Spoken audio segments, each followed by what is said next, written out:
It was a rainy October night when David arrived at his uncle's old cabin, hidden deep within the woods. The sky was heavy with storm clouds, and the air felt thick with an unnatural chill. The cabin hadn't been used in years, but David needed a place to stay after a messy breakup. As he pulled into the gravel driveway, the headlights of his car swept over the old structure, revealing a place that seemed frozen in time. It was exactly as he remembered from his childhood, only more decayed. The front door creaked open reluctantly, and a musty smell flooded his senses. David flicked on the lights, surprised they still worked. The dim glow illuminated a familiar sight: the faded furniture, the old paintings of nameless people on the walls, and the thick dust that covered everything like a shroud. As David settled in, a sense of unease lingered in the air, like a presence he couldn't quite pinpoint. It wasn't just the typical creepiness of an old, abandoned place. There was something more, an oppressive heaviness that seemed to seep from the walls. He dismissed it as exhaustion from the drive, turned on the old fireplace, and sank into the sofa, trying to shake the unsettling feeling. Just as he was about to drift off to sleep, a sudden thud echoed from upstairs. It was soft, almost like something had been moved rather than fallen. He froze, listening intently, but silence followed. Figuring it was probably an animal in the attic, raccoons or bats perhaps, he started to relax. But then came another noise, this time a faint, shuffling sound that made his skin prickle. David's heart quickened as he reached for the flashlight in his bag. With trembling hands, he climbed the creaky staircase, the beam of light slicing through the darkness. At the top, he hesitated. The hallway was long and narrow, lined with closed doors, the last of which was his uncle's old study. The noise seemed to have come from there. Approaching the door cautiously, he turned the knob and pushed it open. The study looked just as he remembered it, cluttered with books, old furniture, and random knickknacks. But something was different. There, in the middle of the floor, lay a small wooden box that hadn't been there before. The box was old, intricately carved with strange symbols that David didn't recognize. It called to his curiosity, and he knelt to open it. Inside was a collection of aged photographs and yellowed letters. As he sifted through them, a chill ran down his spine. The photos were of his family, but there was something disturbing about them.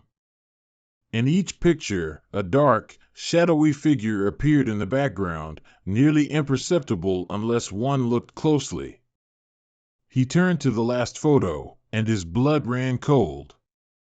It was of him as a child, sitting in the very study he was now standing in. Behind him loomed the same dark figure, but this time it was closer, its hand resting on his shoulder. Without warning, the lights in the study flickered and went out. The only light came from his flashlight, which began to dim, its beam growing weaker by the second.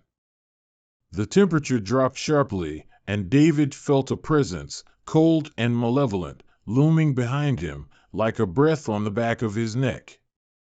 He spun around, but the room was empty. His pulse raced as he backed out of the study, his footsteps quickening. As he reached the hallway, the door to the study slammed shut with a force that reverberated through the cabin. Panic surged in him as he dashed down the stairs, snatching his car keys from the table in a desperate hurry. When he reached the front door, he found it would not budge, as if held shut by some unseen force. Heart pounding, he spun around, intending to run to the back exit, only to hear slow, deliberate footsteps descending the stairs behind him. The sound echoed through the darkened cabin, heavy and ominous. The hairs on his neck stood up, and he couldn't bring himself to turn around. The footsteps stopped abruptly, leaving a suffocating silence in their wake. From the direction of the living room came a sudden shift in the air, a sensation that made his skin crawl, as if he were being watched. David edged toward the kitchen, grabbing a knife from a drawer with trembling hands. He gripped it tightly, retreating into a corner where he could see both the stairway and the hallway, his eyes darting nervously between shadows. The lights flickered again, casting the room in a strobe of dim illumination and deep darkness. Then, for a moment, he saw it, a shadowy figure standing in the living room. It was tall, gaunt, and darker than the surrounding gloom. Its hollow gaze seemed to pierce the air, boring into him as if it knew him, as if it had always known him.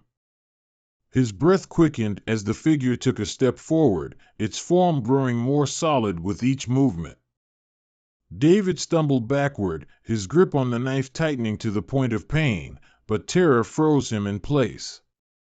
The figure seemed to grow as it drew closer, the darkness around it deepening. Its presence filled the room, suffocating and inescapable.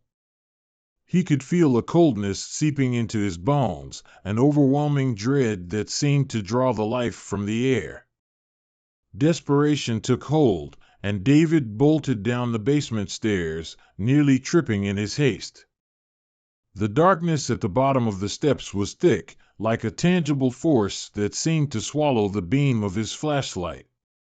He reached the basement floor, but as his foot touched the cold concrete, the basement door slammed shut behind him. Trapped in the suffocating blackness, David could feel the presence growing stronger, closing in. The darkness seemed to pulse, and the cold breath of the cabin's unseen occupant brushed against his ear once more. His flashlight flickered one last time before extinguishing completely, leaving him alone with whatever had been waiting for him all along. In the depths of the silent cabin, the darkness consumed everything, and the old wooden box remained undisturbed on the study floor, its secrets tightly sealed once more.